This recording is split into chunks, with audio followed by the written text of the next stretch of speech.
Алюминий күміс сияқты жарқыраған ақ түсті өте жеңіл металл. Оңай иіледі, тоттанбайды, электр тоғын жақсы өткізеді. Алюминийден түрлі ыдыс-аяқтар, электр сымдары, күнделікті тұрмыста жиі пайдаланатын бұйымдар жасалынады. Әсіресе авиацияда, автомобиль, электротехника, темір жол құрылыс, тамақ және металл өңдеу өнеркәсібінде басқа бірсыпыра салаларда маңызды рөл атқарады. Өнеркәсіптің бұл салаларын қамтитын зауыттар энергияны көп қажет ететіндіктен арзан электр энергиясын өндіретін орталықтарына жақын салынады. Алюминий өнеркәсібінің негізгі шикізаты ретінде Торғай даласының, яғни Арқалықтың бокситі пайдаланылады. Арқалық қаласы маңынан өндірілетін боксит кені Павлодар зауытына әкелінеді. Оның өндірісінің инвестициясымен Евроэнерджи неміс еншілес ұйым корпорациясы және ресейлік Сеп Инвест Групп компаниясы айналысады. Металдық алюминий өндіру жөніндегі кәсіпорындарды біріктіретін металлургия саласы алюминий өнеркәсібі саналады.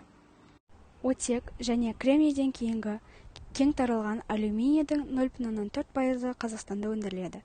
Және Қазақстан әлемдегі алюминий өндірісі бойынша 25-ші орында. Алюминий өндірісінің химиясын айтар болсақ, біріншіден тау-кенінен бокситтер алынады.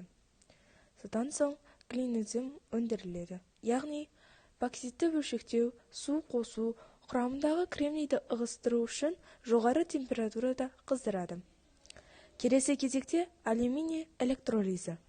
Ол 950 градустағы ваннаға крилатпен салу, 400 килоампер тоқ өткізу арқылы алюминий мен оттек атом байланыстары үзіледі де ванна түбінде сұйық металл пайда болады. Алюминий кесек түрде тұтынушыға жеткізіледі. Ол өндіріліп, алюминий құймасы алынады. Формаға құю арқылы өнім жасап, кремний, мыс, магний қосу арқылы автобөлшектер, авиақозғалтқыш және көлік дискілерін жасайды. Кейіннен ол прокатқа шығып, алюминий созылымдылығының арқасында 9 метр тік төртбұрыш кесек жасалынады. Қақтама, жұқалтыр, сусын банкілері және автокөліктер жасалынып шығарылады. Алюминий коррозияға ұшырамайтындықтан оны қайта қолдану мүмкіндігі бар. Оны қайта құю бірінші алюминий өндіруге кеткен энергияның 9%-ын ғана алады. 2018 жылдың 9 айындағы есеп бойынша 181 мың тоннадан аса дайын өнім экспортталған. 2017 жылы осы уақыт аралығында 163 мың тонна өнім сыртқа жіберілген болатын.